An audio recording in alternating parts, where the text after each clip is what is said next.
There's approximately 230,000 veterans living in Scotland today, and for some of those, they really do struggle. Could be in relation to housing, health and wellbeing, isolation and employment. So there's a lot that they really need support with.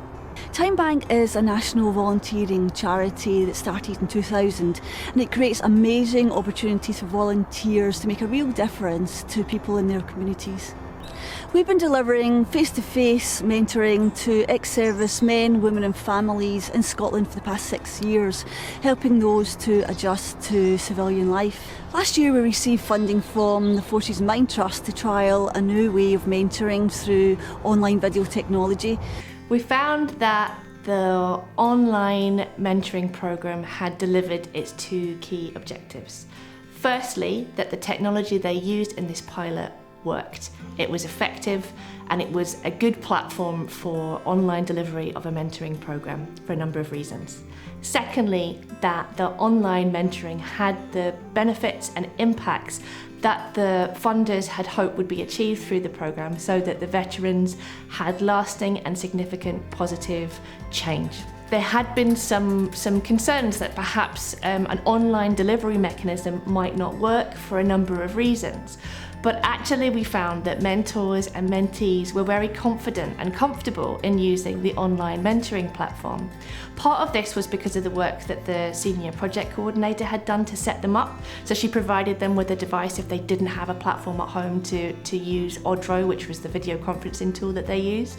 And once they had that set up, they didn't have any issues. It just became the go-to place for them to have their meetings. My generation, we didn't grow up with computers, we didn't even grow up with calculators, it's all kind of new. I did think it might be a barrier because I'm a face-to-face person, so it takes a bit of getting used to in that sense, but it wasn't the barrier that I thought it was going to be. Previously in the face-to-face mentoring program, the matches had to be made based on where the mentors and mentees live. So if they were kind of close enough to be able to meet in a cafe or a public space and have their sessions together. But with an online platform, there wasn't that kind of limitation. Matches could be made on whether or not it was a good personality fit or whether the mentors and the mentees had shared interests. So the matches kind of reflected that and worked very well. Secondly, there weren't any transport costs or additional time required from mentors and mentees. They didn't have to get to a place to meet each other, and that made it easier for them. And thirdly, some of the vulnerable veterans that took part in the pilot had either mobility issues or perhaps social anxiety about meeting in a public space. And this just made it so much easier for them because all they had to do to meet their mentor was to click on the online link. So it worked really well from that perspective. I've been referred to physio at the end of the day because of this COVID thing. Most places are closed. In a sort of way, it's been like a physiotherapy thing to me, having Maisie talk to me. I like things to happen yesterday. They don't happen that way. I think I got a clearer picture when I talked to Maisie. It's been good for us. In the tech element, another thing that was unexpected but worked really well was the fact that people were meeting in their homes gave them a kind of different basis of conversation when they were establishing their mentoring relationship. So they could talk about their home lives and provide a bit of context. Mentees showed pictures of things that they had done.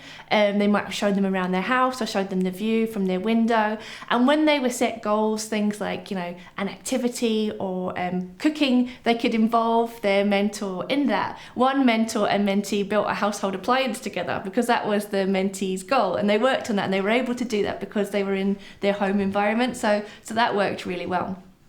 Richard has actually pushed me to do things that, I've been way out of my comfort zone with some of them. I used to do a lot of drawing, and I can't remember the point where I told him that I could draw, but I had to start doing drawings for him, and because of what he got me doing, I actually joined an art class that's run through Airmac.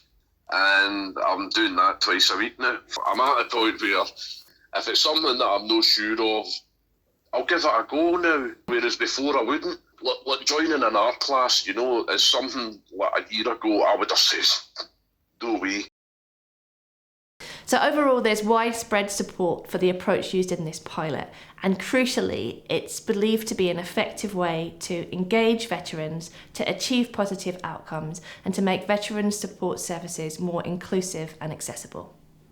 I feel like it's as much as he gets mentoring, I feel like there's this reverse mentoring as well, because he is like an older person. So I feel like I get like feedback and I get mentored as much as I'm helping him. So I feel like we've struck a really nice balance. It's just been such a positive experience, and I think that the project is really fantastic. I think it really definitely should continue. It's really valuable.